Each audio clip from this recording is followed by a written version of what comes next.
नमस्कार, मी Rajratna Jondhale. Top news मराठीच्या 9च्या बातम्यांमध्ये आपलं स्वागत.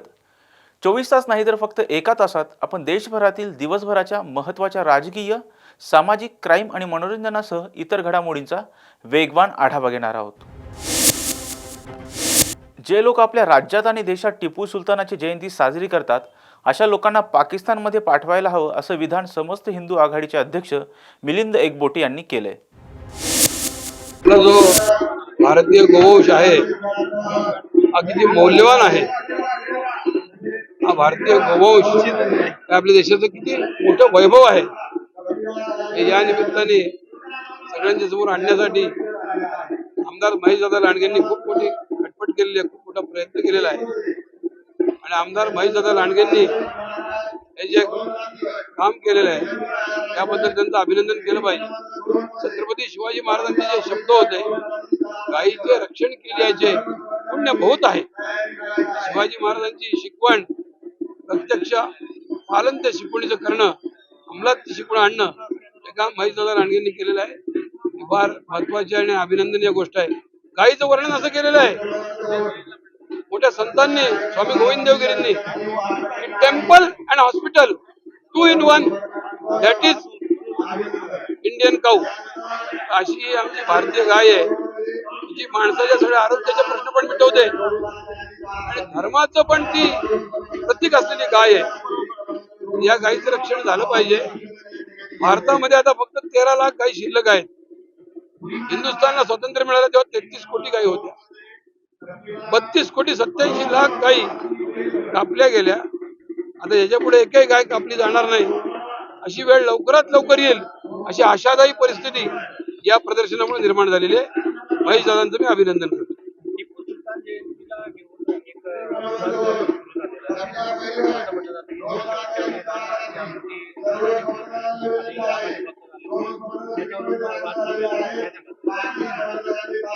टिपू सुलतानने आयुष्यभर रावणाचं काम केलं आणि जो रावणासारखं वागतो त्याला राम फक्त बाण मारायचा. त्यामुळे टिपू सुलतानने आयुष्याच्या शेवटी रामाची अंगठी घातली म्हणजे त्यांनी कबुलीच दिली की मी आयुष्यभर पाप केलं. लाखो हिंदूंची ज्यांनी कत्तल केली त्याची जर जयंती कोणी करत असेल तर मी महाराष्ट्राच्या मुख्यमंत्र्यांकडे, हिंदुस्थानच्या पंतप्रधानांकडे मागणी करेल की अशा नालायक माणसाला तुम्ही पाकिस्तानमध्ये पाठवून द्या आणि जेव्हा पाकिस्तान आमच्या ताब्यात येईल तेव्हा आम्ही त्यांना तिथल्या जेलमध्ये ठेवू. नवीन संसद भवनाला भारतीय राज्यघटनेचे शिल्पकार डॉक्टर बाबासाहेब आंबेडकर यांचं नाव देण्यात यावं अशी मागणी big boss fame Abhijit Bichukale यांनी पंतप्रधान नरेंद्र मोदी यांच्याकडे पत्राद्वारे केली आहे. या ठिकाणी तुमच्या सर्वांच्या माध्यमातून जे पत्र आपल्या देशाचे पंतप्रधान जे आहेत नरेंद्रभाई मोदी यांना लिहिलंय त्याचा विषय आणि सारांश असा सांगतो की आता आपण नरेंद्रभाईंच्या संपूर्ण कालावधीमध्ये नवीन संसद भवन आपण त्या ठिकाणी बांधलं आणि ही अभिमानाची गोष्ट आहे. परंतु या संसद भवनला या ठिकाणी विश्वरत्न, भारतरत्न डॉक्टर आंबेडकर साहेबांचं नाव द्यावं अशी माझी विशेष सूचना मी नरेंद्रभाईंना केलेली आहे आणि त्यांनी ती मान्यच केली पाहिजे. कारण स्वतः नरेंद्रभाई मोदी अनेक वेळा म्हटलेले आहेत की मी सर्वसामान्य समाजातून पंतप्रधान झालो, या ठिकाणी विश्वरत्न डॉक्टर आंबेडकर साहेबांच्या संविधानामुळं मी पंतप्रधान झालो असं ते म्हणाले. आता आमच्या महामहिम राष्ट्रपतीजी जे आहेत त्या अतिशय मागासाच्या समाजातील आहेत. मुर्मू मॅडम, रामनाथ कोविंद त्या ठिकाणी राष्ट्रपती होऊन गेले. हे सगळे लोक या ठिकाणी समाजातील दुर्बळ, अतिदुर्बळ, मागास अशा क्षेत्रातून मोठ्या पदांवरती विराजमान झाले. त्याला फक्त आणि फक्त कारण होतं संविधान आणि संविधानाचे शिल्पकार none other than the doctor B R. Ambedkar साहब. तो उनका नाम संसद भवन को दिया जाना चाहिए. ये मेरी तहे दिल से यहाँ पे रिक्वेस्ट है नरेंद्र भाई मोदी से. और नरेंद्र भाई, अगर आप ये मेरा कहा मानते हो तो आपका भी नाम, आपकी भी गरिमा पूरे जगत में हो जाएगी. और मैं आपको यहाँ से एक बात बताना चाहता हूँ, ये बाबा साहब जी का नाम अगर देने की आप कोशिश करते हो तो 6 दिसंबर को महापरिनिर्वाण दिन है बाबा साहब का, तो उससे पहले मुझे ये लिखित स्वरूप में चाहिए कि संसद भवन को डॉक्टर भीमराव अंबेडकर जी का नाम आप दे रहे हो। अगर ये नहीं हो रहा तो पहली बार मैं एक आंदोलन करूंगा चैत्य भूमि पे 6 दिसंबर को मुंबई में, और उसके बाद ये नाम बाबा साहब अंबेडकर जी का, विश्व रत्न जो है, संविधान के निर्माता जो है, उनका नाम अगर जब तक आप देते नहीं हो नए संसद भवन को, तब तक मैं जंतर मंतर पे धरना करूंगा।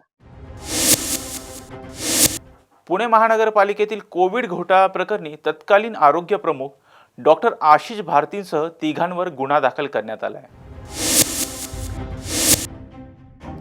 पुणे महानगरपालिकेतील कोविड टेस्टिंग किट घोटाळा प्रकरणी पुणे महानगरपालिकेचे तत्कालीन आरोग्य प्रमुख डॉक्टर आशिष भारतींसह medical officer doctor Aruna Suryakant Tarde, doctor Hrishikesh Hanumant Gardi यांच्या विरोधात वारजे माळवाडी पोलीस ठाण्यात गुन्हा दाखल करण्यात आला आहे। पुण्यातील कैलासवासी अरविंद बारटक्के रुग्णालयात कोविड काळात राज्य सरकारकडून किट आणि औषधं पुरवली जात होती, परंतु ती औषधं आणि किट्स संगनमत करून बोगस पेशंटला वापरली गेली। महाराष्ट्र शासन आणि पुणे महानगरपालिकेला काही कागदपत्र सादर करून पैसे कमवण्याच्या हेतूने कोविड टेस्ट तपासणीसाठी येणाऱ्या लोकांच्या खोट्या नोंदी केल्या व नागरिकांसाठी आलेल्या टेस्टिंग किट्स वापरल्या असल्याचं भासवण्यात आलं। त्यानंतर त्या टेस्टिंग किट प्रायव्हेट लॅब आणि खासगी व्यक्तींना विकल्या गेल्या। उद्योगनगरी पिंपरी चिंचवड शहरातून एक धक्कादायक बातमी समोर आली आहे। पिंपरी चिंचवड शहरातील वाकड पोलीस ठाण्याच्या हद्दीत बहिणीचा बालविवाह लावल्याने भावाने पोलिसात तक्रार दाखल केली आहे। यावरून पोलिसांनी मुलींच्या वडिलांसह लग्नाला हजर असलेल्या 10 जणांवर गुन्हा दाखल केला आहे। 15 नोव्हेंबर रोजी दुपारी 4:15 वाजण्याच्या सुमारास पवारनगर थेरगाव या ठिकाणी हा संपूर्ण प्रकार घडला असून या प्रकरणी विजय शंकर जाधव यांच्यासह 2 महिला, केशव अच्युत चव्हाण, केशव चव्हाण यांची बहीण व लग्न लावणारे ब्राह्मण यासह अन्य तिघांच्या विरोधामध्ये गुन्हा दाखल करण्यात आला। या प्रकरणी पीडित मुलीच्या 20 वर्षीय भावानं वाकड पोलीस ठाण्यात तक्रार दिली आहे। याबाबत पोलिसांनी दिलेल्या अधिक माहितीनुसार फिर्यादीची लहान बहीण तिचा विवाह केशव चव्हाण याच्यासोबत लावण्यात आला होता। फिर्यादीच्या वडिलांनी या प्रकाराबाबत कोणास काहीही न सांगण्याबद्दल स्वतःच्या मुलाला धमकावले होते। या प्रकरणाचा पुढील तपास आता वाकड पोलीस करत आहेत। वाकड पोलीस स्टेशन येथे CR नंबर 1119/2023 दिनांक 21/11 रोजी आपल्याकडे तक्रार आली, ज्यामध्ये जी पीडिता आहे, पीडितेचा भाऊ यांनी तक्रार दिली। त्यांनी सांगितलेल्या घटनेप्रमाणे पीडितेची आत्या, जिचं घर थेरगावमध्ये आहे, या ठिकाणी दिनांक 15 नोव्हेंबर रोजी मुलीच्या दोन्ही आत्या, मुलीचे वडील, यातील ब्राह्मण, मुलगा जो याच्यामध्ये ज्याच्यासोबत लग्न लावलं तो मुलगा, त्याचे वडील व त्याची दाजी, अशा एकूण 7 आरोपींनी मिळून मुलीचं वय वर्ष, जिचं जी पीडिता आहे तिचं वय वर्ष आहे 12, तिच्यासोबत यातील जो नवरदेव आहे, जो आरोपी आहे, त्याच्यासोबत लग्न लावून दिलं थेरगाव येथील मुलीच्या आत्याच्या राहत्या घरी। त्या अनुषंगाने पीडितेचा जो भाऊ आहे त्यांनी पोलीस स्टेशनला तक्रार दिली। त्या अनुषंगाने बालविवाह प्रतिबंधक कायदा कलम 9, 10, 11 अन्वये गुन्हा दाखल झालेला आहे। येथील एकूण 7 आरोपी आहेत आणि त्यांच्या विरुद्ध गुन्हा दाखल होऊन तपास चालू आहे।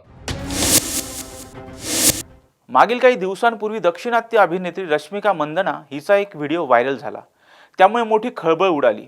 पण कालांतराने हा व्हिडिओ डीपफेक तंत्रज्ञानाचा वापर करून तयार केल्याचं स्पष्ट झालं। डीपफेक तंत्रज्ञान नेमकं आहे तरी काय, पाहूया टॉप न्यूज मराठीचा हा स्पेशल रिपोर्ट। डीपफेक टेक्नॉलॉजीचा वापर हा बनावट व्हिडिओ आणि फोटोसाठी केला जातो। या टेक्नॉलॉजीचा वापर करून एखाद्याचा चेहरा दुसऱ्या व्यक्तीच्या चेहऱ्याने बदलता येऊ शकतो। आर्टिफिशियल इंटेलिजन्स आणि मशीन लर्निंग तंत्रज्ञानाच्या सहाय्याने असे बनावट व्हिडिओ तयार करून ते व्हायरल केले जातात। डीपफेक व्हिडिओ हा एक प्रकारचा सिंथेटिक मीडियाचा प्रकार आहे। हे व्हिडिओ इतके अचूक असतात की तो व्हिडिओ ओरिजिनल आहे की डुप्लिकेट हे सहसा ओळखता येत नाही। डीपफेक व्हिडिओ मनोरंजन, शिक्षण आणि चुकीच्या माहितीसह खोट्या बातम्या पसरवण्यासाठी वापरण्यात येतात। डीपफेक तंत्रज्ञान हे आर्टिफिशियल इंटेलिजन्सचा एक प्रकार असून त्याचा वापर लोक अशा गोष्टींसाठी करतात की ते जे प्रत्यक्षात करू शकत नाहीत। यात एखाद्या व्यक्तीचे फोटो आणि व्हिडिओच्या डेटाचं विश्लेषण मोठ्या प्रमाणात केलं जातं। त्यानंतर या व्यक्तीचे स्वरूप आणि आवाज खरा वास्तववादी वाटावा यासाठी वास्तववादी मॉडेल तयार करण्यासाठी आर्टिफिशियल इंटेलिजन्सच्या साहाय्याने बनावट व्हिडिओ आणि ऑडिओ रेकॉर्डिंग बनवली जाते. यालाच आपण सिंथेटिक तंत्रज्ञान असं म्हणतो. या तंत्रज्ञानाचा गैरवापराचा सर्वात मोठा धोका महिलांना असून त्यांना लैंगिक वस्तूच्या रूपात डीपफेकच्या माध्यमातून सर्वात जास्त दाखवलं जातं. आर्टिफिशियल इंटेलिजन्सच्या साहाय्यानं अश्लील व्हिडिओ बनवले जातात आणि बनावट व्हिडिओच्या माध्यमातून लोकांच्या मनात देखील फेरफार करू शकतात. या तंत्रज्ञानामुळे वास्तववादी आणि बनावट माहितींमध्ये फरक करणं कठीण होऊन गेले. आत्तापर्यंत कोण या डीपफेक तंत्रज्ञानाला बळी पडले पाहूयात ग्राफिक्सच्या माध्यमातून. दक्षिणात्य अभिनेत्री रश्मिका मंदना हिचा डीपफेक व्हिडिओ व्हायरल झाला होता. व्हिडिओ व्हायरल करणाऱ्याचा दिल्ली पोलीस तपास करत आहेत. त्याचबरोबर सारा तेंडुलकर, कतरिना कैफ, अमेरिकेचे माजी अध्यक्ष बराक ओबामा, भारताचे पंतप्रधान नरेंद्र मोदी, भारतीय क्रिकेटर शुभमन गिल याच्यावर सुद्धा डीपफेक व्हिडिओ तयार करण्यात आले आहेत. उपमुख्यमंत्री अजित पवार यांनी आज शिक्षण भवनाच्या वास्तू बांधकामाची पाहणी केली. त्यानंतर त्यांनी माध्यमांशी संवाद साधलाय. पाहूयात अजित पवार नेमकं काय म्हणालेत. आता स्वातंत्र्य मिळून किंवा महाराष्ट्राची निर्मिती होऊन 1960ला महाराष्ट्राची निर्मिती झाली, बरेच वर्ष झाले आणि त्याच्यात आता खूप बदल झालेले आहेत. पूर्वीच्या काळामध्ये आपण कुठं सरकारी ऑफिसेसमध्ये जाताना तिथलं चित्र वेगळं असायचं. आम्ही सगळ्यांनी लक्ष घातलं आणि आपलं विभागीय कार्यालय रेव्हेन्यूचं असेल, आपलं जिल्हाधिकारी कार्यालय असेल, आपली जिल्हा परिषद असेल, आपली जिल्हा बँक असेल, आपलं प्राधिकरणातली इमारत ग्रीन बिल्डिंग जी पिंपरी चिंचवडला केलेली असेल किंवा आता नवीन पिंपरी चिंचवडची प्रशासकीय इमारत असेल, मध्ये पुणे महानगरपालिकेची ॲडिशनलची इमारत असेल, ह्या सगळ्या गोष्टी करत असताना आपल्याला उत्तम प्रकारचं कृषी भवन, सहकार भवन, कामगार भवन, शिक्षण भवन, शालेय शिक्षण, ह्या सगळ्या इमारती देखील किंवा सारथीची इमारत किंवा इतर कुठल्याही डिपार्टमेंटच्या इमारती ह्याही चांगल्या असाव्यात आणि त्या सरकारी जागेत असाव्यात असा निश्चय आम्ही लोकांनी केला आणि त्या कामाला आम्ही लोक लागलेलो आहोत. आणि ती कामं बहुतेक सुरू झालेली आहे. काही ह्याच्यामध्ये आहेत, पाईपलाईनमध्ये आहेत की प्रोसिजर टेक्निकल सँक्शन किंवा टेंडर फायनल करणं वगैरे वगैरे. आणि ती चालू झाल्यानंतर आम्ही उद्याची 50 वर्ष डोळ्यासमोर ठेवून चांगल्या आर्किटेक्टकडनं त्याचे डिझाईन करून घेतले. तिथले ऑफिसर, मग आमचे सचिव असतील, आमचे आयुक्त असतील, आमचे कलेक्टर असतील, बाकीचे सगळे सहकारी असतील, यांनाही विश्वासात घेऊन बाबा तुमचं काय म्हणणं आहे, उद्याच्याला डिपार्टमेंटमध्ये आणखीन काही गोष्टी वाढल्या तर त्याचाही अंतर्भाव तिथं झाला पाहिजे. पार्किंग मोठ्या प्रमाणावर 2 व्हीलर 4 व्हीलर पाहिजे, सुरक्षित पाहिजे, फायरच्या दृष्टिकोनातनं ते प्रूफ पाहिजे, अशा सगळा विचार करून आम्ही ह्या इमारती बांधतोय आणि त्याचं काम जोरात सुरू आहे. सुदैवाने मुख्यमंत्र्यांनी उपमुख्यमंत्र्यांनी माझ्याकडे प्लॅनिंग अँड फायनान्स सारखी जबाबदारी दिलेली आहे. त्याच्यावर निधीची कमतरता ह्यांना कुठली कमी पडू नये आणि टाइम टेबल ठरल्याप्रमाणे इमारतींची कामं पूर्णत्वाला जावीत. आता हेच काम डिसेंबरपर्यंत करायचा सगळ्यांचा प्रयत्न आहे. दुसरं काम शालेयचं शिक्षण विभागाचं पुढच्या डिसेंबरपर्यंत करायचा प्रयत्न आहे. अशा ह्या सगळ्या गोष्टी आहेत. आता लवकरच आम्ही SP कार्यालय आमच्याकडनं राहून गेलं पुणे ग्रामीणचं आणि एक सिपिंगचंही कार्यालय करणार. मी मध्ये सिपिंगशी बोललेलो आहे, तर त्याही संदर्भामध्ये आपल्याला ते कार्यालय चांगल्या प्रकारे करायचंय. जसं नागपूरला CP आणि SP कार्यालय एकत्र आहे. माझी देवेंद्रजींशी चर्चा होत असताना ते म्हणले तसं करता का, परंतु आपला जिल्हा मोठा आहे, आपलं शहर मोठं आहे, तर CP कार्यालयाच्या जागेतच करायचा आमचा मानस आहे. आणि आपलं पाषाणला तिथं सुंदर प्लॅन केलेला आहे. मागं प्लॅन तयार झाला पण मधी काही राजकीय घटना घडल्या आणि मला थोडंसं बाजूला जावं लागलं. आता पुन्हा माझं देवेंद्रजींशी बोलणं झालं. मी म्हणलं प्लॅन आमचा तयार आहे, त्याला मान्यता देऊन आपण पुढं जायचं ठरवलेलं आहे. अशा प्रकारे फक्त पुणे नाही, बाकीच्याही वेगवेगळ्या भागात आम्ही नागपूरला पण आपलं उपराजधानीचं ठिकाण तिथंही मोठ्या प्रमाणात इमारती करतोय. तसंच आपलं मुंबईमध्ये तर आपण एअर इंडियाची बिल्डिंग घेतोय गव्हर्नमेंटला, परंतु वरळीला GST भवन म्हणून फार मोठी इमारत जवळपास 2,500 कोटीच्या इमारतीचं काम तिथं चाललेलं आहे आणि देताना शापूरजी पालनजी LNT अशा मोठ्या मोठ्या ज्या काही नावाजलेल्या कंपन्या आहेत आणि दर्जेदार काम करणारी कॉन्ट्रॅक्टर आहेत अशांना देण्याचा आपला सगळ्यांचा प्रयत्न आहे आणि त्याची पाहणी करावी. कारण मंत्रालयात बसून आम्ही आढावा घेतच असतो. आपल्या पुण्यातल्या जे काही महाराष्ट्रामध्ये जी काही महत्वाची कामं चाललीत मेट्रो किंवा बाकीच्या बाबतीत त्याचा साधारण माझा आढावा असतोच. तुम्हाला त्याची माहिती मिळतेच की मी VC वर घेतो आणि सगळ्यांना अधिकाऱ्यांना तिथं बोलवणं. आपला रेड्डी मार्ग रेवस्तू रेड्डी तो मार्ग असेल किंवा बाकीचे कोस्टल रोड इतर गोष्टी अशा सगळ्या कामं चाललेली आहेत. कामाच्या बाबतीमध्ये कुठेही गती मंदावू नये हा माझा आणि आमच्या मुख्यमंत्र्याचा उपमुख्यमंत्र्यांचा सरकारचा प्रयत्न. दादा सराटीमध्ये आंतरवलीमध्ये 4 जणांना अटक करण्यात आली आहे. त्याच्यावरून जरांगे पाटील म्हणतात की सरकार मला त्याबद्दल काही माहिती नाहीये. मी काल अहमदाबादला होतो, रात्री कोल्हापूरहून कराडला गेलो. मी त्याच्याबद्दलची माहिती घेतो. कायदा सुव्यवस्था राखणं हे पोलिसांचं काम आहे, सरकारचं काम आहे. त्याच्या संदर्भात मागे देखील कुठल्याही प्रकारचं आंदोलन करण्याचा अधिकार प्रत्येकाला आहे. संविधानाने ते दिलेलं आहे. उद्याच आता 26 तारीख आहे. ह्या प्रकारे सगळं काम चाललेलं असताना त्यामध्ये कुठेही राष्ट्रीय संपत्तीचं नुकसान होऊ नये, सार्वजनिक संपत्तीचं नुकसान होऊ नये ह्याबद्दल काही कायदे नियम केलेले आहेत. जाणीवपूर्वक कुणाला त्रास देणं, जाणीवपूर्वक कुणाला कशामध्ये तरी गोवणं हे कदापि सरकार सहन करणार नाही.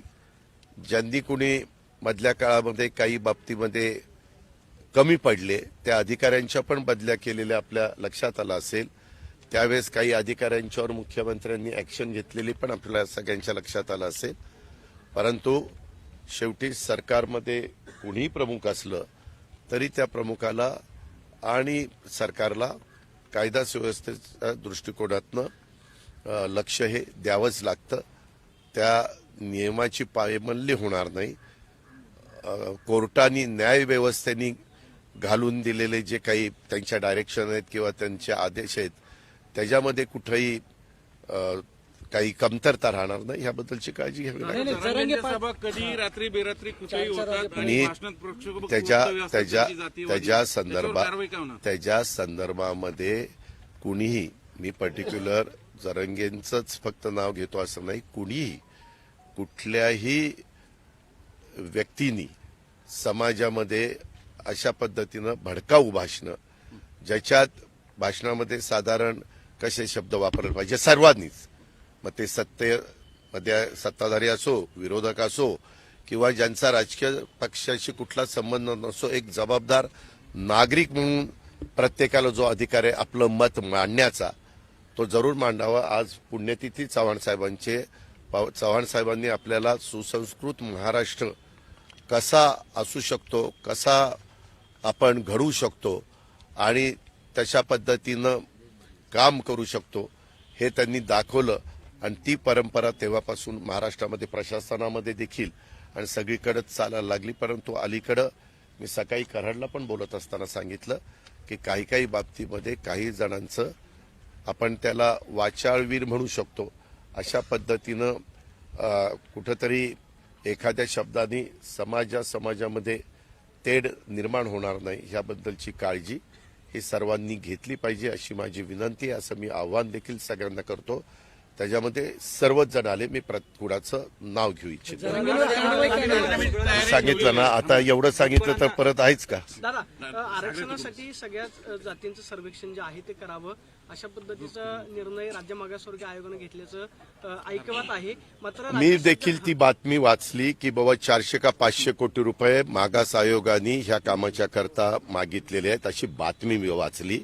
मी मुंबईला गेल्यानंतर आता आज 25 तारीख, उद्या 26, उद्या सुट्टी आहे, 27ला पण सुट्टी आहे, गुरु नानक जयंती का कशाची तरी सुट्टी आहे.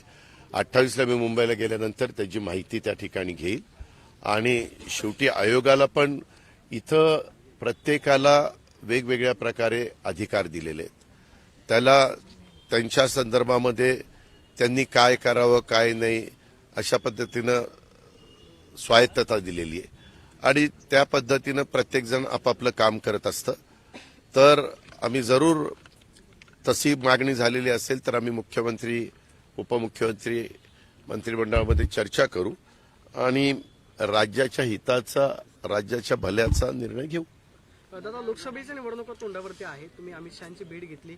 महायुती म्हणून तुम्ही किती जागावरती लढणार आता आहात? त्याबद्दल काहीही आमची चर्चा झाली नाही. इलेक्टिव्ह मेरिट निवडून येण्याची क्षमता हे तपासून त्या बाबतीमध्ये आपण निर्णय घेणार आहोत. आम्ही तशा पद्धतीनं थोडी बहुत चर्चा केली, परंतु सध्या 4 राज्याच्या निवडणुका भारत देशामध्ये चाललेल्या आहेत. त्या निवडणुका आता अंतिम टप्प्यात आलेल्या आहेत. त्या झाल्यानंतर पुढे याबद्दलची पुढच्या जे काही चर्चा करणं निर्णय घेणं ते होतील.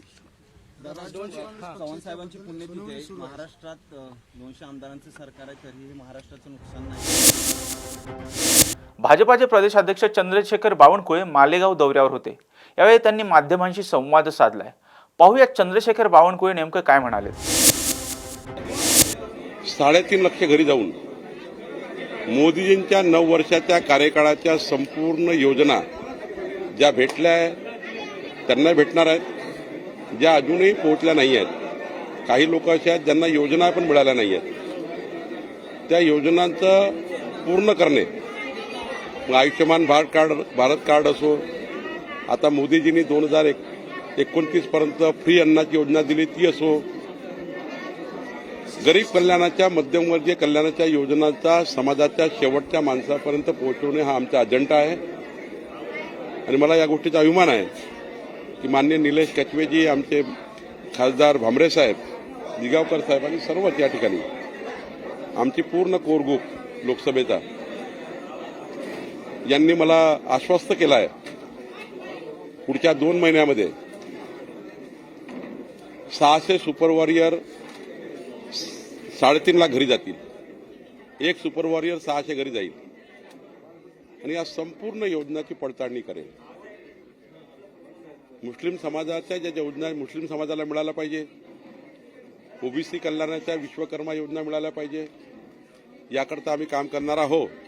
मला विश्वास आहे की भारतीय जनता पार्टीचे कार्यकर्ते हे 3.5 लाख घरी जाऊन जेव्हा मोदीजी तिसऱ्यांदा प्रधानमंत्री पदाची शपथ घेतील तेव्हा धुळेचा खासदार हा प्रचंड बहुमताने 51% लढाई लढून जिंकून महायुतीचा खासदार महाराष्ट्रात 45+ खासदार निवडून येणार आहे. तर धुळेचा खासदार हा प्रचंड बहुमताने विजयी होईल असा मला विश्वास आहे. सरकारमध्ये जे बदल्या होत आहेत ते कमिशनसाठी होते, सरकार पैसे कमवण्याचं काम करते. असं आहे की मी आज कशाकरता आलो आहे, 2 विषयाकरता आलो आहे. एक तर माझ्या सुपर वॉरियरला योजना पोहोचवण्याकरता आलो आहे आणि दुसरं माझ्या सुपर वॉरियरनी 3.5 लाख घरी जाण्याकरता आलो आहे.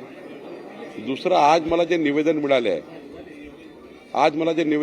धुळे लोकसभेमध्ये, त्या निवेदनावर येणाऱ्या नागपूरच्या अधिवेशनामध्ये धुळे लोकसभेच्या जनतेला काय न्याय मिळेल, धुळे लोकसभेच्या जनतेचे कुठले काम राहिलेले आहेत. मी तुम्हाला विनंती करेल की तुमच्या माध्यमातून 1-2 कामं अत्यंत महत्त्वाचे जे जनतेकरता आहे ते जर आज दिले तर एक प्रमुख पक्षाचा सरकारमधल्या प्रमुख पक्षाचा एक अध्यक्ष म्हणून मला या धुळे लोकसभेचं जनतेला मदत करण्याची संधी मिळेल. आणि त्यामुळे त्यांनी काय म्हटलं, यांनी काय म्हटलं, हे काय बोलले, ते काय बोलले, हे उत्तर द्यायला मी नाही आलो आहे. मी केवळ धुळे लोकसभेच्या जनतेचे प्रश्न आणि धुळे लोकसभेच्या 3.5 लाख घरी जाऊन त्यांना योजना देणे याकरता आलो आहे. मालेगावात दोन मतदारसंघ बघितले जातात, बाह्य आणि मध्य. मध्यसाठी मी सांगितलं ना की जे वाचाडवीर आहे ते कोण आहे काय आहे, ते आता अजितदादाचं जे काही वाक्य आहे हे खरं आहे की क्षमतेपेक्षा जास्त बोलू नये. माझी अवकात जेवढी आहे तेवढंच बोललं पाहिजे. माझ्या अवकातीत जे आहे तेच मी केलं पाहिजे. पण आता सवय लागली आहे की समोर कोणी आलं का बोलतात. हे वाचाळीमुळे महाराष्ट्राचं वातावरण खराब होतं. खरंच आहे, हा महाराष्ट्र संस्कारमय महाराष्ट्र आहे. देव, देश, धर्म, संस्कार, संस्कृती करता काम करणारा हा महाराष्ट्र आहे. छत्रपती शिवरायाचा महाराष्ट्र आहे. आणि या महाराष्ट्रामध्ये यांनी बोललं, त्यांनी बोललं, यांनी केलं, त्यांनी केल्यापेक्षा रोज जर आपण विचार केला की समाजाच्या शेवटच्या माणसाच्या कल्याणाकरता आपण काय करू शकतो, माझी काय जबाबदारी आहे. आज माझी जबाबदारी आहे धुळेमध्ये आल्यावर जे मला निवेदन मिळाले आहेत त्या निवेदनावर सरकारने तातडीने काय केलं पाहिजे. जसं काल जायकवाडीमध्ये पाणी सोडलं, मी दौऱ्यामध्ये होतो, माननीय देवेंद्रजीला विनंती केली की पाणी सोडा, मराठवाडा बघतोय पाण्याची वाट. झालं, पाणी सुटलं. असे काही प्रश्न आहेत का, असे काही विषय आहेत का जे महत्त्वाचे आहेत. ते अजूनही वेळ आहे सरकारला. 1-1.25 वर्ष महाराष्ट्र सरकार आहे, 4 महिने पुन्हा केंद्रात सरकार आहे. अजूनही काही बिघडलं नाही आहे. आपण सर्वांनी म्हणून हा प्रयत्न केला पाहिजे, तुम्हीही प्रयत्न केला पाहिजे प्रसारमाध्यमांनी. काय सुटलं, काय सरकारकडनं करून घेता येईल. तर मी नक्कीच तुम्ही काही भावना ज्या व्यक्त कराल त्या मी निश्चित सरकारकडे पोहोचवेन. मालेगावमध्ये मुस्लिम बहुल मानलं जातं, धुळ्याचा मतदारसंघ आहे, पण अद्याप जसं पाहिजे तसं डेव्हलपमेंट नाही झालं आहे. हे खरं आहे. मी पाहतोय आज की मध्य मालेगावमध्ये अजूनही अनेक मुस्लिम महिलांनी मला सांगितलं की रेशन मिळत नाही. हे चिंतेची बाब आहे. हे चिंता भाजपा करणार आहे. मी तेच सांगितलं आज कार्यकर्त्यांना. माननीय एकनाथजी, देवेंद्रजी आणि अजित पवार साहेबांशी बोलून तिथल्या ज्या सामाजिक समस्या त्या सोडवल्या पाहिजे. पंकजा मुंडे नाराज आहे असं म्हटलं जाते. काल त्यांना चष्मा आला, खूप प्रतिक्रिया उमटली, काय सांगणार. पंकजाताई माझी रोजच 8 दिवसांनी भेट होते, बोलणं होतं. आताही मी जाऊन आलो, भेटलो. पंकजाताईला खरं तर जाणीवपूर्वक त्यांच्या नेतृत्वाला बदनाम करण्याचं काम कुठल्या ना कुठल्या माध्यमातून होत असतं. आता अनेक माध्यम आहेत त्याच्यामध्ये. कुणाला वाटतं त्या नाराज राहतील तर आम्हाला काही फायदा होईल. पण मी सांगितलं पंकजाताईच्या रक्तामध्ये भाजप आहे. स्वर्गीय गोपीनाथजी मुंडे साहेबांच्या कर्तृत्वाने हा उभा झालेला महाराष्ट्र आहे. आणि या महाराष्ट्रामध्ये कधीही पंकजाताई नाराज राहू शकत नाही. खरं तर पक्ष हा मोठा आहे, त्या राष्ट्रीय सचिव आहे आणि निश्चितपणे पंकजाताई ह्या महाराष्ट्राचा आणि खऱ्या अर्थाने देशामध्ये चांगल्या लेवलला नेतृत्व करतील. 200 आमदारांचं सरकार आहे राज्यामध्ये, परंतु सरकार स्थिर नाही, अस्थिर आहे असे आरोप देखील होते. मी सांगितलं ना की मी आज ज्या विषयाकरता आलो आहे, सरकारचे उत्तर सरकार देईल. कोण काय बोललं त्यावर त्याचे उत्तर मिळतील. पण मी काही उत्तर द्यायला नाही आहे कोणाचं. मी एकच काम करायला आलो आहे, 3:30ला घरी जायचं, तिथल्या समस्या ऐकायच्या आणि या लोकसभेमधले उर्वरित कामं पूर्ण करायची. सुषमा अंधारे आणि मनोज जरांगे पाटील यांच्या वादावर आज शिंदे गटाचे आमदार संजय शिरसाट यांनी भूमिका मांडली आहे. पाहूयात ते नेमकं काय म्हणाले. अखेरला सत्तेचा विजय झाला आणि सर्वात महत्वाचं ज्यामुळं या मराठवाड्यामध्ये जास्तीत जास्त आत्महत्या त्या शेतकऱ्यांना दिलासा देण्याचं काम मुख्यमंत्री एकनाथ शिंदे असतील, देवेंद्र फडणवीस असतील, अजितदादा असतील यांनी केलं. म्हणून त्यांचं मराठवाड्याच्या तमाम जनतेतर्फे आम्ही अभिनंदन करतो, त्यांचे आभार मानतो. मराठवाडा हा मागासलेला आहे, त्याकडं आपलं असं सातत्यानं लक्ष असावं अशी विनंती सुद्धा या माध्यमातून मी त्यांना करत आहे. पाणी पूर्ण पोचेल का? 100 क्युसेक्सनं सोडलेलं आहे ते पाणी मध्येच मुरणार. 8.6 TMC सोडण्याचा आदेश आहे, तर तेवढं सोडलं जाईल का? या सगळ्या शक्यता आहेत. त्यामुळं जायकवाडीला नक्की किती पाणी मिळणार यावर नका संभ्रम.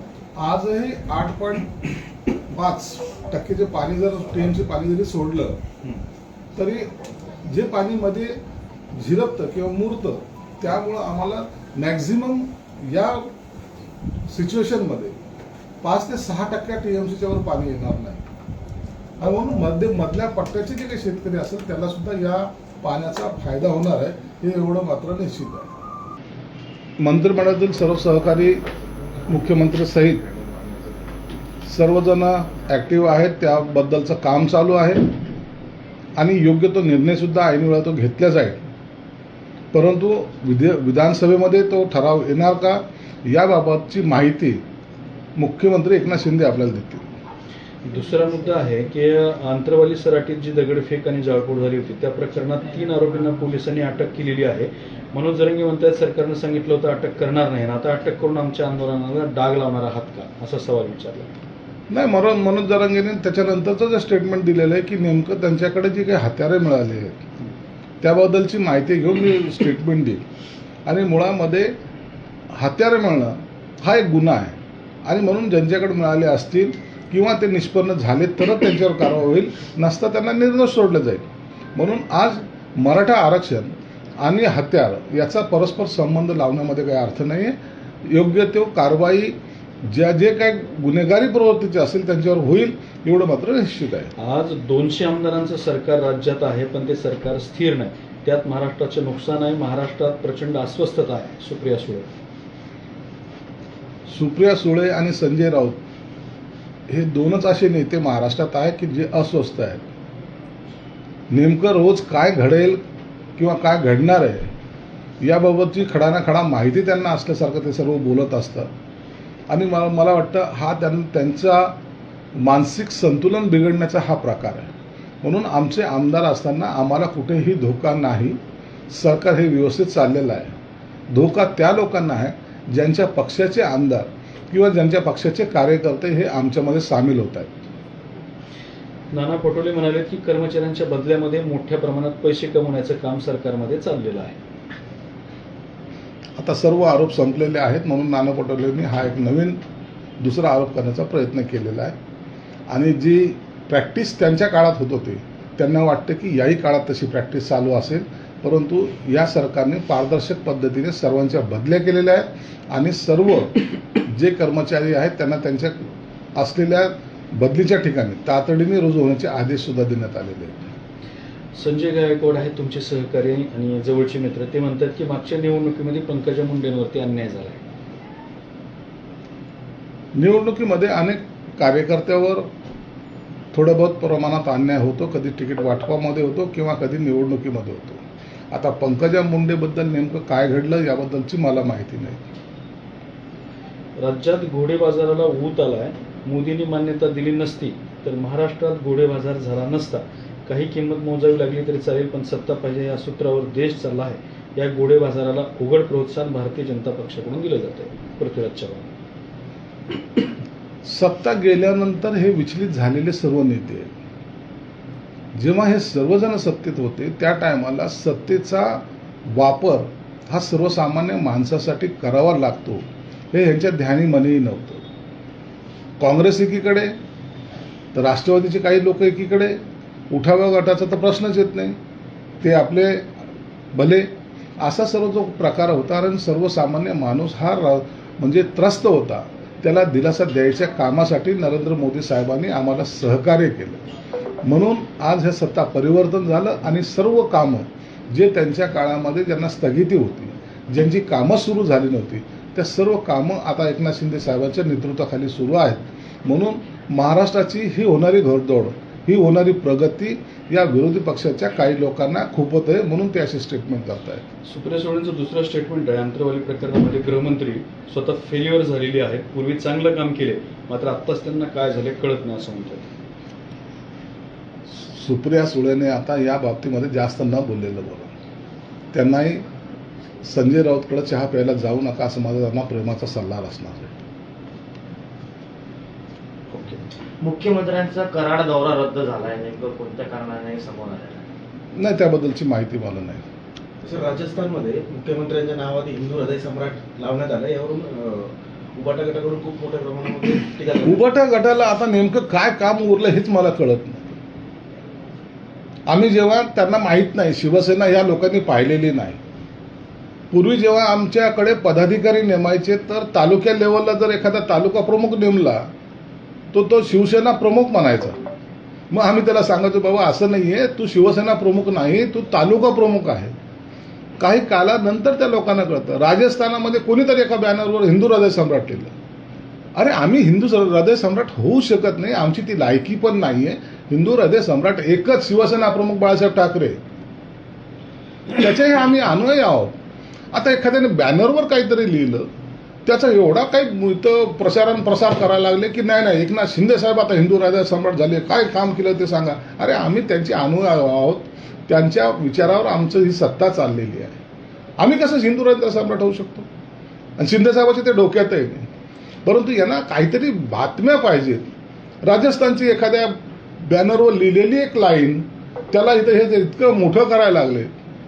यांना अशी ही भीती वाटायला लागली का हिंदू हृदय सम्राट नाव जाते की काय? आम्हाला त्या अशा खालच्या दर्जाचं राजकारण करायचं नाही. त्या संजय राऊतला तर मुळामध्ये त्याची बुद्धी भ्रष्ट झालेली. त्या काय भाजपचे प्रदेशाध्यक्ष बावनकुळे संदर्भामध्ये मकाऊमध्ये काहीतरी कुठेतरी कॅसिनोमध्ये गेले, तिथं कुठेतरी त्या हॉटेल त्या कॅसिनोमध्ये जाताना व्हिडिओ पोस्ट करतायत. अरे त्याचा आणि या महाराष्ट्राच्या राजकारणाचा संबंध काय? आणि समजा गेला, काय अपरीत घडलं? का गुन्हा झालाय? फाशी देतात त्याला आता. परंतु बातमी कशी होईल? मकाऊमध्ये त्याच्यात गेलाय. मग गोव्याला प्रचाराच्या नावाखाली डब्ल्यू हॉटेलमध्ये रशियन पोलीस बरोबर जाणारे लोक नेमके काय करत होते हा प्रश्न जर तुम्हाला विचारला तर त्याचं काय होईल? कोण गेलं होतं सर? मोठे नेते होते ना, जे आता बोंबलत फिरतायत ना, दौऱ्यावर जे आहेत ना. डब्ल्यू हॉटेल आहे गोव्याला, रशियन पोलीस बरोबर प्रचाराच्या नावाखाली. परंतु ह्या संस्कृती आपली ही नाहीये. आपल्याला बरोबर जुगार खेळत होते का काय? आता त्याचे व्हिडिओ काढण्यासारखा संजय राऊत सारखा वेळ आमच्याकडे नाहीये. म्हणून ते त्यांचा वैयक्तिक प्रश्न आहे आणि आमची ती संस्कृती सुद्धा नाहीये. आणखीन मुंबईमध्ये कोणत्या 5 स्टार हॉटेलमध्ये कोण जातंय त्याचे सुद्धा जर आता मनावरच घेतलं ना तर त्याचे व्हिडिओ क्लिप येऊ शकतात.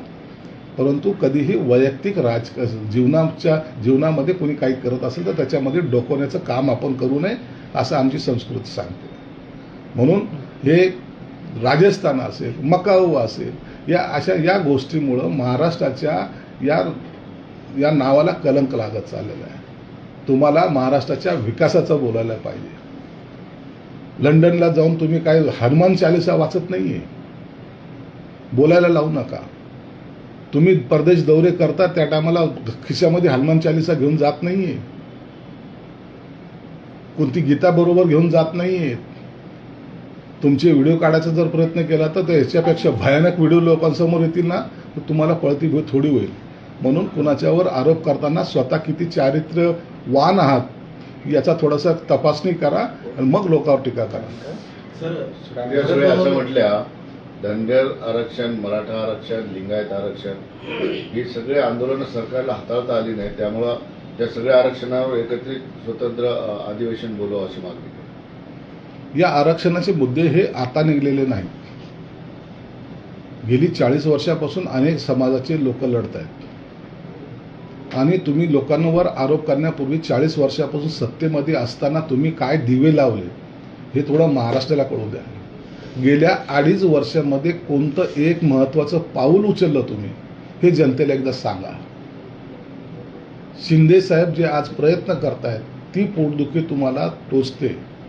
तुमच्याकडून असलेला ओबीसी समाज, तुमच्याकडे असलेला मराठा समाज, तुमच्याकडे असलेला दलित समाज असं जे तुम्ही असे त्यांच्यावर जी मालकी गाजवत होते ते आता तुम्हाला नाकारायला लागलेत.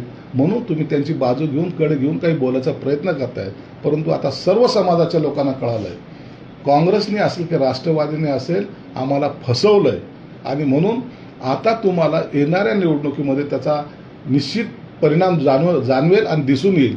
म्हणून तुम्ही जे काही वक्तव्य करतायत ते राजकारणाला धरून करतायत. आम्ही जे काम करतोय ते राजकारण सोडून समाजाच्या हिताचं करतो. राष्ट्रवादी काँग्रेस पक्षाचे शरद पवार गटाचे आमदार रोहित पवार आज जालना दौऱ्यावर होते. पाहुयात रोहित पवार आज नेमकं काय म्हणालेत. आणि पोलीस भरती लवकरात लवकर करावी. अनेक युवांच्या वयोमर्यादा या पलीकडे जात आहेत असा प्रश्न त्यांनी मांडला. तसंच लोकसभेचं इलेक्शन, विधानसभेचं इलेक्शन, त्याला लागणारी आचारसंहिता याच्यामुळे सुद्धा या सर्व पोलीस भरती, सरळ भरती, स्पर्धा परीक्षेची भरती या सगळ्या रखडू शकतात याचा एक अंदाज महाराष्ट्रातल्या युवांना आलेला आहे. आणि त्यामुळे त्यांनी ठिकठिकाणी आम्हाला विनंती करून ती भरती लवकरात लवकर चालू करावी असं सांगितलं आहे. तर 2.5 लाख भरती आपल्या या महाराष्ट्रामध्ये अधिवेशन चालू होण्यापूर्वी या सरकारने जाहिरात काढावी अशी विनंती आणि आव्हान या सरकारला, या सर्व युवांच्या वतीने आम्ही करत आहोत. महिलांचा प्रश्न आहे, त्याच्याचबरोबर आता आरोग्य अधिकारी जे कॉन्ट्रॅक्टवर आहेत गेले महिनाभर हे सर्वजण आंदोलन करत आहेत, उपोषण करत आहेत, पण कामापासून दूर आहेत. मग ज्या ठिकाणी प्रेग्नेंट महिलांना लसीकरण करण्याची जरूरत आहे, लहान बाळांना लसीकरण करण्याची जरूरत आहे, औषधं द्यायची जरूरत आहे, तसंच ज्या काही PSC असतील, आरोग्य केंद्र असतील, तिथं असणाऱ्या गरिबांना सेवा द्यायची जेव्हा वेळ आहे तेव्हा हे कॉन्ट्रॅक्टवर काम करणारे आरोग्य कर्मचारी जे 30,000पेक्षा जास्त आहेत आज आंदोलन करत आहेत आणि काम बंद आंदोलन त्यांचं सुरू असल्यामुळे गरिबाला अडचण पोचत आहे. पण ही अडचण सोडवण्यासाठी, साधी चर्चा करण्यासाठी सरकारमधून कुणीही आलेलं नाही. त्यामुळे करोडो लोकांना आज आरोग्याची अडचण ही सोसावी लागत आहे.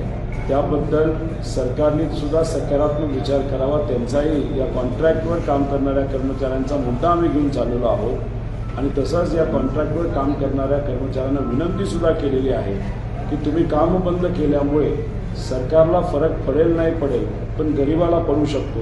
त्यामुळे तुम्ही लवकरात लवकर काम चालू करावं आणि तुमच्या सर्वांच्या वतीने मी शब्द देतो की आम्ही सर्वजण मिळून आदरणीय पवार साहेबांच्या मार्गदर्शनाखाली तुमच्या सर्वांच्या अडचणी या मांडू. काही लहान मुलं भेटली, त्यांनी आम्हाला सांगितलं जिल्हा परिषद शाळा आमच्या बंद केल्या जात आहेत. एक कांबळे नावाचा मुलगा आम्हाला जेव्हा भेटला, एक साधी गाडी दिली, तारेची बनवली होती, त्यांनी बोलत असताना एका लहान मुलाने आम्हाला सांगितलं की मला बॅरिस्टर व्हायचं आहे आणि बॅरिस्टर व्हायचं आहे, पण आम्ही कुठेतरी ऐकतोय की आमची शाळा बंद केली जाते. कृपा करून तुम्ही शाळा आमची बंद करून देऊ नका. शासनाने जे 16,000 शाळा बंद करण्याचा विचार करत आहेत त्याचा विरोध आम्ही सर्वजण करत आहोत. त्याच्याचबरोबर जे काही दत्तक योजना काढली गेली आहे शाळेच्या बद्दल त्याचा सुद्धा विरोध आम्ही या संघर्ष यात्रेच्या मदतीने करत आहे. कापूसचे शेतकरी आम्हाला भेटले, तसंच सोयाबीनचे भेटले, तुरीचे भेटले. कापूस आणि सोयाबीनचा रेटचा प्रश्न खूप मोठा आहे. सोयाबीन 4,500-5 हजारला रेट आहे. शेतकऱ्याची मागणी कमीत कमी आम्हाला 8-9 हजार रुपये मिळाले पाहिजे. कापूसच्या बाबतीत आत्ता रेट 7,200 आहे. शेतकऱ्याचं मत आहे की ऑस्ट्रेलियावरनं कापूस इम्पोर्ट केल्यामुळे जो काही रेट आम्हाला 10-12 हजाराच्या आसपास गेला होता तो 6 हजारला आलेला आहे. आम्ही फार अडचणीच्या काळामध्ये गेल्या वर्षीचाच कापूस आमच्याकडे असताना नवीन कापूस हातामध्ये आल्यानंतर सुद्धा रेट काय वाढलेले नाही. त्यामुळे सरकारने आम्हाला रेट द्यावे अशी विनंती त्यांनी केलेली आहे. तसंच काही शेतकरी आम्हाला जेव्हा भेटले त्यांचं मत असं आलं की आमच्या हातामध्ये पैसा नाही, आम्ही व्याजावर पैसा घेतलेला आहे आणि मग अशा परिस्थितीमध्ये आमची मुलं आज चांगल्या कॉलेजमध्ये शिकत आहेत, त्यांची फी देण्यापुरती सुद्धा आमच्याकडे पैसे नाहीत. जर आम्हाला सरकारकडनं योग्य अशी मदत झाली नाही आणि फी जर सरकारकडनं दिली गेली नाही स्कॉलरशिपच्या माध्यमातून तर मग आमची मुलं शिक्षणापासून वंचित राहतील असाही मुद्दा आम्हाला त्या ठिकाणी सांगण्यात आला. आजच तुम्ही बघितलं की BEdचे 1200 कॉलेजेस बंद झाले. म्हणजे कुठेतरी जी काही शिक्षक भरती व्हायला पाहिजे ती रखडली आहे. दरवेळेस मंत्री साहेब एवढंच म्हणतात की करतो, चालू आहे प्रक्रिया, पण कितीची चालू आहे, कधीपर्यंत होणार याच्याबद्दल काहीही स्पष्टीकरण हे केसरकर साहेबांनी दिलेलं नाही, या सरकारने दिलेलं नाही. नुसतं कुठंतरी फसवण्याचा प्रयत्न तिथं केलेला आहे. तसंच दुष्काळाचा जो GR या शासनाने काढलेला आहे त्याच्यामध्ये कुठेही असं नमूद केलं नाही. दुसरा GR मी म्हणतोय की शेतकऱ्याला मदत किती रुपयाची होणार आहे, कशी होणार आहे. विधानसभेमध्ये CM साहेब जेव्हा बोलत होते त्यांनी सांगितलं 3 पट मदत देऊ NDRFच्या नॉर्मपेक्षा. तर आता NDRFचा नॉर्म 8,500 जिरायचा आहे, 13,500 बागायचा आहे, गुणिले 3 अशी मदत या सरकारला कमीत कमी दिली, शेतकऱ्याला दिली पाहिजे अशी मागणी आम्ही करत आहोत. आणि GR जो अर्धवट काढला आहे, जो घाई गडबडीने काढला आहे, गोंधळलेल्या सरकारने, निकामी सरकारने जो काढलेला आहे दुष्काळाच्या बाबतीत तो नीट करा आणि शेतकऱ्याला स्पष्टपणे सांगा तुम्ही मदत किती करणार आहोत, फी माफी करणार आहेत का, असे सर्व मुद्दे घेऊन आम्ही या यात्रेत सर्वजण चालत आहोत. सगळ्याच जिल्ह्यातल्या तालुक्यातल्या सामाजिक संघटना असतील, तिथले सामाजिक कार्यकर्ते असतील, महाविकास आघाडीचे सर्व पदाधिकारी असतील, यांनी खूप चांगल्या पद्धतीचं सहकार्य या यात्रेमध्ये केलेलं आहे. लोकांशी चर्चा केल्यानंतर त्यांना हे मुद्दे आपलेसे वाटतात, कारण त्यांचे मुद्दे लोकांचं मत आलं की सरकारने आणि सत्तेत असलेल्या लोकांनी आणि विरोधकांनी सुद्धा मुद्द्याचं बोललं पाहिजे. आम्ही सुद्धा म्हणतो की सामान्य लोकांच्या, युवांच्या बाजूनी या सरकारने सुद्धा, विरोधात असणाऱ्या सर्व नेत्यांनी सुद्धा बोललं पाहिजे आणि मुद्द्याचं बोललं पाहिजे. कारण आज ग्रामीण भाग असू द्या नाही शहरी भाग अडचणी खूप मोठ्या आहेत. दुकानदाराची विक्री सुद्धा या दिवाळीमध्ये चांगली झालेली नाही. म्हणजे दुष्काळाच्या झरा या आपल्या दिवाळीला सुद्धा आपल्याला सोसाव्या लागल्यात, बघाव्या लागल्यात. अजून एक वर्ष जायचंय, प्यायला पाणी नाही. बागायत जो शेतकरी, खास करून जो फळबागाचा शेतकरी, त्याला कुठलीही मदत दिली जात नाही. त्यांना सुद्धा मदत देण्यात यावी अशी मागणी आम्ही युवा संघर्ष यात्रेच्या मदतीने करत आहोत. असे 35 मुद्दे आहेत, पण जाता जाता आम्हाला असं वाटतं की अजून 31 मुद्दे आमचे वाढतील आणि हे सगळे मुद्दे घेऊन आम्ही अधिवेशनावर जाणार आहोत. 12 तारखेला आदरणीय पवार साहेब, उद्धव ठाकरे साहेब आणि त्यांच्याबरोबर एक काँग्रेसचे वरिष्ठ नेता दिल्लीतले, हे 12 तारखेला नागपूरला येणार आहेत. जेव्हा आमची यात्रा तिथे पोहोचेल आणि तिथं जाऊन मग आम्ही लोकांचे हे सर्व मुद्दे तिथं मांडत अधिवेशनामध्ये सुद्धा हे मुद्दे सरकारकडनं करून घेऊन घेण्यासाठी आम्ही प्रयत्न करणार आहोत, एवढं या ठिकाणी सांगतो. सर, कोरोना काळाच्या आरोग्य कर्मचाऱ्यांनी काम केलं आणि काही 20 वर्षापासून काम करतात कंत्राटीमध्ये, त्यांचं काय विचार करतात? तोच मुद्दा मी आता मांडला. तेच आता आंदोलन करत आहेत. काही लोक रिगार झाले सर, त्यांचं काय? त्यांचं वय सुद्धा वाढलेलं आहे. आता त्यांना जर काढण्यात आलं, त्यांना जर सहकार्य केलं गेलं नाही तर त्यांना उद्या जाऊन दुसरीकडे कुठेही नोकरी मिळणार नाही. त्यामुळे त्यांचे जे काही मागणी आहेत, 1 पगार वाढला पाहिजे, 2 परमनंट केलं पाहिजे आणि इतरही काही त्यांचे विषय आहेत. तर या 2 प्रमुख मागण्यांकडे लक्ष देऊन आम्ही अधिवेशनामध्ये हा मुद्दा मांडणार आहोत. अजून कुठले प्रश्न? राधा जिल्ह्यामध्ये तुम्ही आता संघर्ष पदयात्रा काढलेली आहे, या आता संघर्ष पदयात्रेदरम्यान तुम्हाला काय जाणवलं जिल्ह्याचं? नाही, या जिल्ह्यामध्ये आणि इतरही जिल्ह्यामध्ये आम्ही बीड जिल्हा क्रॉस केला, नगर जिल्हा क्रॉस केला, पुण्यामध्ये सुद्धा सुरुवातीला आम्ही पुण्यामध्ये होतो. पण आपण नगर, बीड आणि जालना जिल्हा बोलायचं झालं, दुष्काळाची परिस्थिती अतिशय हलाखीची आहे.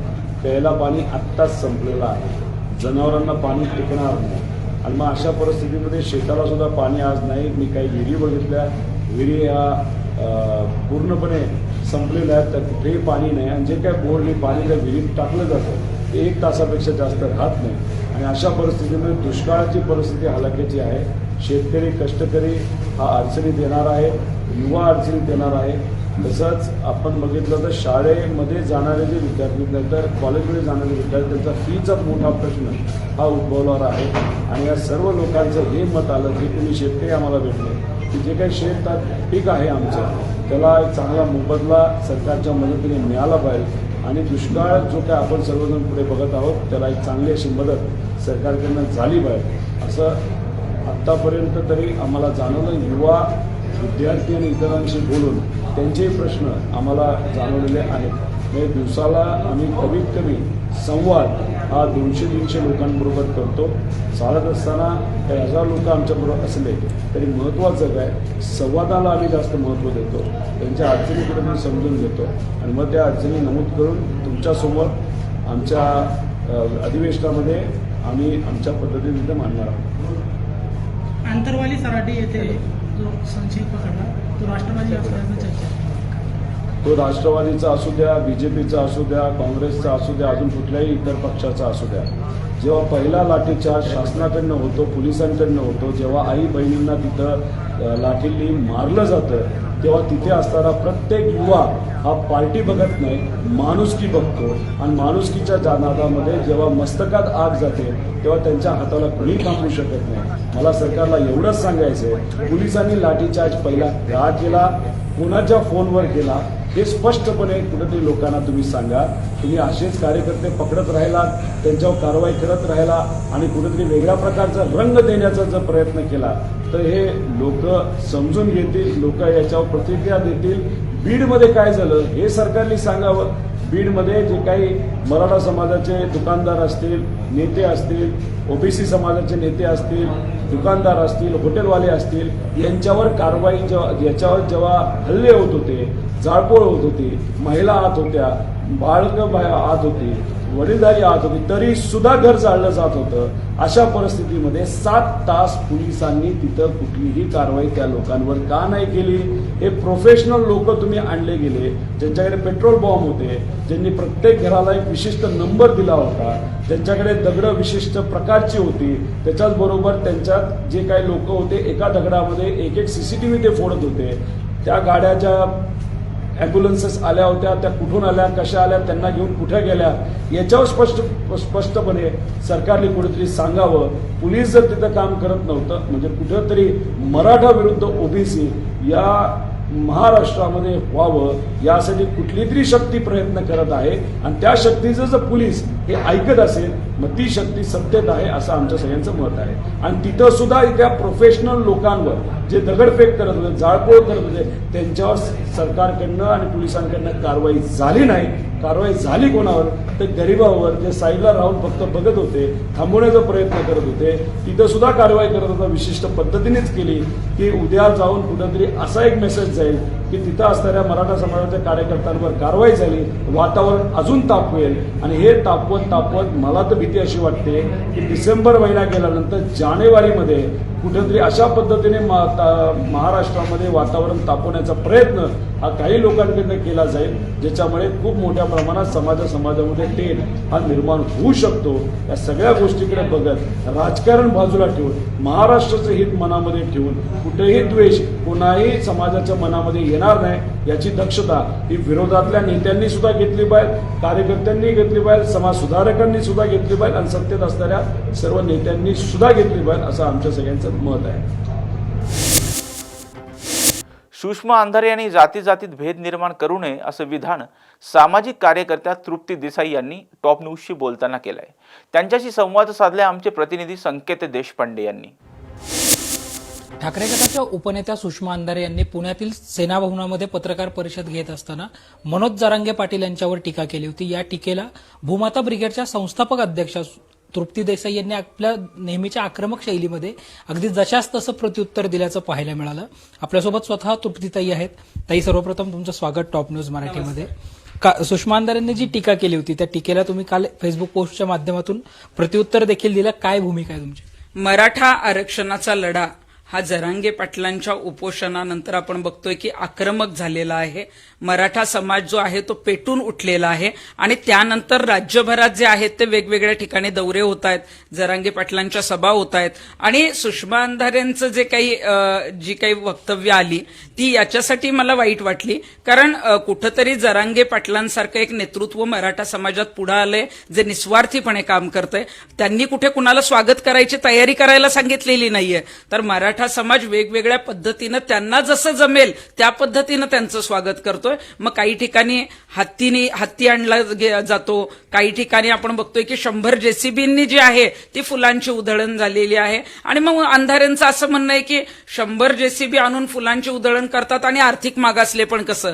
पण या स्वागत जे आहे ते उत्साहाने जनतेने केलेलं आहे, ते काय कुणी करायला सांगितलेलं नाही आणि त्याचा आणि आर्थिक मागासचा काहीच संबंध नाही. म्हणजे एकतर कुठंतरी यांचा अभ्यास कमी पडतोय किंवा मराठा समाजाविषयी असलेली त्यांच्या मनात जी चीड आहे ती कुठंतरी बाहेर येते. त्यानंतर ते म्हणतात की जरांगेंना किंवा यांना समोर पाटील लावावं लागतं. मला स्पष्टपणे सांगायचं आहे की मराठा समाज जो आहे तो मराठा समाजामध्ये पाटील हे आडनाव आहे. मराठा पाटीलच आहेत. इतरांना कदाचित पाटील लावायला लागत असेल, मराठ्यांना अजिबात पाटील लावायला लागत नाही. आणि सुषमा अंधारे जे आहेत याच्या आधी सुद्धा मराठा आरक्षणाच्या विरोधात अनेक वेळेला भूमिका किंवा त्यांची अनेक भाषणं व्हायरल झालेली. त्यामुळे याच्यामध्ये त्यांनी अशा पद्धतीची भूमिका सध्या तरी जे काही वातावरण आहे त्याच्यात घ्यायला नको पाहिजे होती. परंतु ते वारंवार कुठंतरी मग त्याच्यानंतर त्यांनी सांगितलं की जरांगे पाटील जे आहेत यांचा आरक्षणावरचा फोकस जो आहे तो हल्लेला आहे. आता जरांगे पाटील जे आहेत त्यांनी उपोषण केलं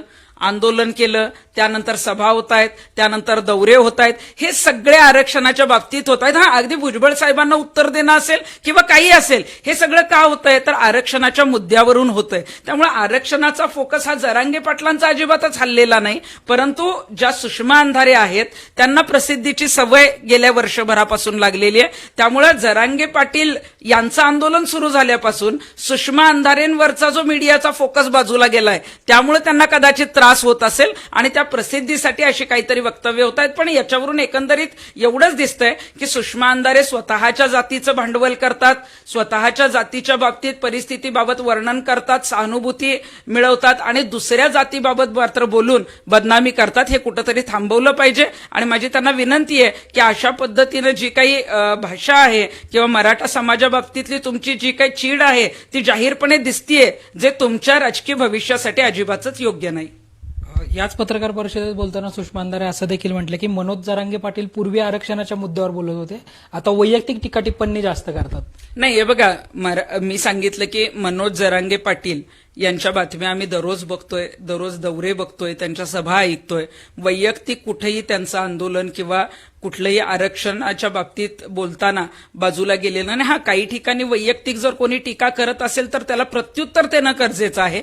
जर प्रत्युत्तर दिलं नाही तर आरक्षणाचं मात्र जे काही आंदोलन चालू आहे किंवा जी भूमिका आहे ती कुठेतरी वेगळी होऊ शकते. त्यामुळे वैयक्तिक जर कोणी टीका करत असेल तर त्याला उत्तर ते देणारच.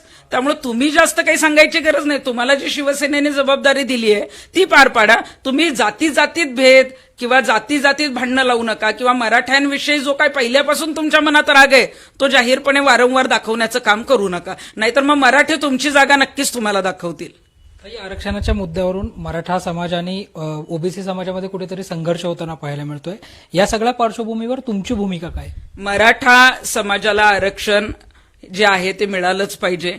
ओबीसींना आरक्षण आधीच मिळालेलं आहे, त्यामुळे ओबीसी समाजाचं आरक्षण कुठंतरी त्यांचं कमी करून मराठा समाजाला मिळालं पाहिजे किंवा त्यांचं हिसकावून मराठा समाजाला द्या अशी कुणीही मागणी केलेली नाही. त्यामुळे हे जे चित्र उभं केलं जातंय ते मला वाटतंय की राजकीय नेत्यांकडून उभं केलं जातंय. मराठा आणि ओबीसी असा कधी संघर्ष नव्हता, आत्ता नाही आणि पुढेही नसणार आहे. कारण प्रत्येक जण आपापल्या समाजासाठी जे काही कामं आहेत किंवा जे काही आरक्षणाची भूमिका आहे, आज मराठा समाजामध्ये आपण बघतोय की जे आर्थिक दुर्बल घटक आहेत किंवा तिथले जे विद्यार्थी आहेत, अगदी थोड्या मार्काने आरक्षण नसल्यामुळे घरी बसायची पाळी आलेली आहे. आणि अनेक शेतकरी आहेत, आपण बघतोय की आरक्षण नसल्यामुळे बरेच मुद्दे जे आहेत ते समोर आलेले. त्यामुळे ओबीसी आणि मराठा असा संघर्ष कधीही पेटलेला नव्हता. तो पेटवण्याचं काम मात्र आरक्षण द्यायचं नाही किंवा पुढच्या काही भूमिका ज्या आरक्षणाच्या बाबतीतल्या आहेत त्या घ्यायच्या नसतील म्हणून ते पेटवण्याचं काम चालू आहे. पण मला वाटतं की मराठा आरक्षण सध्या अंतिम टप्प्यात आहे.